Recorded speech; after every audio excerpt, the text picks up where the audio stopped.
सर्वेभ्यो नमो नमः। अहम योगेश शास्त्री आनंद स्वरूप आर्य सरस्वती विद्या मंदिरम रुड़की नगरे संस्कृताचार्य रूपेण सेवां करोमि। अद्य अहम भवतां सर्वेषां समीक्षे जीवनस्य उपयोगी केचन श्लोकाः प्रस्तुतं करोमि। कृपया ध्यानेन शृण्वन्तु। छायामन्यस्य कुर्वन्ति तिष्ठन्ति स्वयमातपे फलान्यपि परार्थाय वृक्षः सत्पुरुषः इव। इस श्लोक में वृक्षों की महत्ता बताई है। जो वृक्ष हैं, जो पेड़ हैं, वो छायामन्यस्य कुर्वन्ति, दूसरों पर छाया करते हैं, अन्यस्य दूसरों पर छाया करते हैं। तिष्ठन्ति स्वयं आतपे, और स्वयं जो है वो आतप में यानी धूप में रहते हैं, गर्मी में रहते हैं, लेकिन उनके नीचे जो भी लोग आते हैं वो उनको छाया प्रदान करते हैं।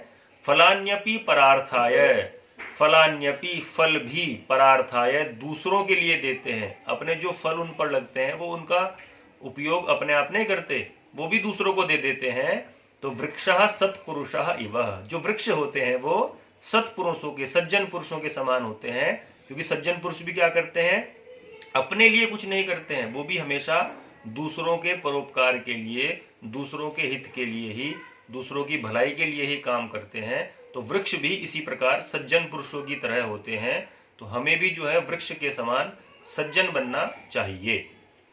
काव्य शास्त्र विनोदेन कालो गच्छति धीमताम व्यसनेन तु मूर्खाणाम निद्रया कलहेन वा। जो बुद्धिमान पुरुष होते हैं, जो अच्छे लोग होते हैं, जो सज्जन लोग होते हैं, वो क्या करते हैं, काव्य शास्त्र विनोदेन कालो गच्छति धीमताम। उनका जो समय है वो किसमें व्यतीत होता है, काव्य शास्त्र विनोदेन, काव्य शास्त्र की चर्चा करने में, अच्छी बातों की चर्चा करने में, शास्त्र की चर्चा करने में, ज्ञान की चर्चा करने में ही वो अपना समय व्यतीत करते हैं। कौन, जो बुद्धिमान लोग होते हैं, अच्छे लोग होते हैं। और इसके विपरीत व्यसनेन तु मूर्खाणाम, जो मूर्ख लोग होते हैं, जो दुर्बुद्धि होते हैं, जो दुष्ट होते हैं, या जो इस प्रकार की बुरी विचारधारा वाले लोग होते हैं, उनका समय किस में जाता है, व्यसनेन, व्यसनों में, बुराइयों में, निद्रया, बिना बात जो है आलस्य में पड़े रहने में, और कलहेन व झगड़ा इत्यादि करने में, दूसरों की निंदा करने में, बुराई करने में। तो हमें जो है बुद्धिमान बनना है, अच्छा बनना है, सज्जन बनना है। तो हमें भी अपना समय काव्य शास्त्र की यानी अच्छी बातों की चर्चा में व्यतीत करना चाहिए, न कि मूर्खों की तरह बुराइयों में, झगड़ों में, चुगली इत्यादि में अपना समय लगाना नहीं चाहिए। सुखार्थिनः कुतो विद्या विद्यार्थिनः कुतो सुखम सुखार्थी वा त्यजेत विद्यां विद्यार्थी वा त्यजेत सुखम। ये बड़ा महत्वपूर्ण श्लोक है विद्यार्थियों के लिए। सुखार्थिनः कुतो विद्या, सुख अर्थिनः, अर्थिनः चाहने वाले, सुख को चाहने वाले, कुतो विद्या, जो सुख को चाहते हैं, जो सुख की इच्छा रखते हैं, जो आराम विश्राम की इच्छा रखते हैं, उनके लिए विद्या कहाँ है। यानी उनको ज्ञान प्राप्त नहीं हो सकता, उनको विद्या प्राप्त नहीं हो सकती, क्योंकि वो तो सुख की तरफ बढ़ते रहते हैं, बस उन्हें हमेशा सुख आराम चाहिए होता है। और विद्यार्थी न है कुतो सुखम, लेकिन जो विद्या चाहता है, जो ज्ञान चाहता है, जो कुछ प्राप्त करना चाहता है, नॉलेज, उसके लिए क्या है, उसके लिए सुख नहीं है, उसे फिर सुख का त्याग कर देना चाहिए।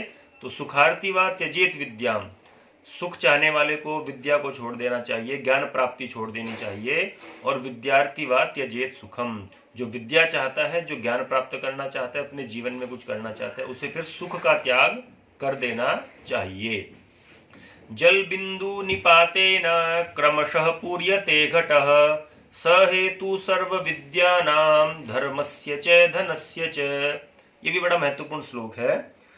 जल बिंदु निपातेन, जल बिंदु पानी की बूंद से, निपातेन गिरने से, जल की एक एक बूंद गिरने से, क्रमशः पूर्यते घटः, जो घड़ा होता है, घटा माने घड़ा, धीरे धीरे धीरे धीरे जब एक एक बूंद उसमें गिरती रहती है तो एक समय आता है वो भर जाता है ना। तो उसी प्रकार स हेतु, यही जो कारण है वो सर्व विद्या नाम, सभी विद्याओं का है। सभी प्रकार की विद्या, आप अगर चाहें कि एक दिन में आपको सब कुछ ज्ञान प्राप्त हो जाए तो ऐसा संभव नहीं है। तो जिस प्रकार जल की एक एक बूंद गिरने से घड़ा भरता है, उसी प्रकार आप थोड़ा थोड़ा पढ़ेंगे, थोड़ा थोड़ा याद करेंगे, थोड़ा थोड़ा ज्ञान प्राप्ति करेंगे, तो एक दिन आपको जो है आपके पास विद्या का, ज्ञान का अगाध भंडार होगा। और इसी प्रकार से धर्मस्य, धार्मिक भी आप एक दिन में नहीं हो सकते हैं। धर्म के बारे में भी आप एक दिन में या कुछ पल में नहीं जान सकते हैं। उसके लिए भी आपको थोड़ा थोड़ा प्रयत्न करना चाहिए। और क्या है आगे, धनस्य च, और धन का यानी धनार्जन करने का, पैसे कमाने का भी यही एक तरीका है। आप सोचिए कि एक दिन में आपको बहुत सारा धन मिल जाए, तो ऐसा संभव नहीं है। इसके लिए आप थोड़ा थोड़ा परिश्रम, थोड़ा थोड़ा प्रयास करेंगे तो एक समय आएगा यदि जब आपके पास बहुत अच्छा धन होगा, बहुत अच्छा पैसा होगा, तो हमें घड़े के पानी के बूंद के धीरे धीरे गिरने से जिस प्रकार घड़ा भरता है, उसी प्रकार हमें विद्यार्जन करना चाहिए, धर्म का अर्जन करना चाहिए और धन का भी अर्जन करना चाहिए। येषां न विद्या न तपो न दानं ज्ञानं न शीलं न गुणो न धर्मः ते मर्त्यलोके भुवि भारभूता मनुष्य रूपेण मृगाश्चरन्ति। येषाम न विद्या, जिनके पास, जिन मनुष्यों के पास न तो विद्या है न कोई ज्ञान है ना, विद्या जिनके पास नहीं है, येषाम न विद्या न तपो न दानम, और जिनके पास कोई तप नहीं, यानी कोई जो व्यक्ति बिल्कुल तपस्या नहीं करता है, परिश्रम नहीं करता है, किसी प्रकार का कष्ट को सहन नहीं करता है, और न व्यक्ति न दानम, और ऐसा व्यक्ति जो दान भी नहीं करता है। तो तीन बातें हो गई, जिसके पास न विद्या है, न जो तप करता है, परिश्रम करता है, और जो व्यक्ति दान भी नहीं करता है। उसके बाद है येषाम न विद्या न तपो न दानम ज्ञानम न शीलम न गुणो न धर्म, जिस व्यक्ति के पास ज्ञान नहीं है, जिस व्यक्ति के पास अच्छे बुरे की समझ नहीं है, और न शीलम, जो व्यक्ति चरित्रवान नहीं है ना, जिसका अपना चरित्र नहीं है, जिसका जो है, जिसके अंदर नैतिकता नहीं है, न गुणों, और जिस व्यक्ति के अंदर कोई गुण नहीं है, और न धर्म है, और जो व्यक्ति धार्मिक नहीं है। बहुत सारी बातें कही गई हैं।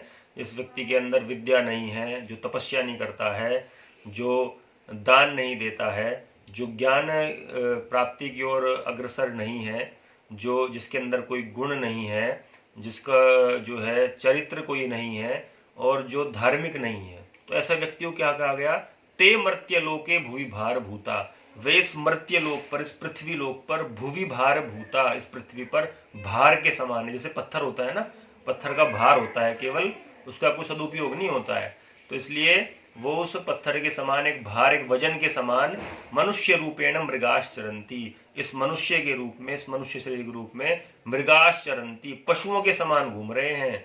जैसे पशु इधर उधर विचरण करता रहता है, तो ऐसे व्यक्ति जिसके पास ये सब चीजें नहीं है, वो केवल बिना वजह का वजन है इस पृथ्वी पर, और पशु के, मनुष्य के रूप में जो है वो पशु के समान इस पृथ्वी पर घूम रहा है।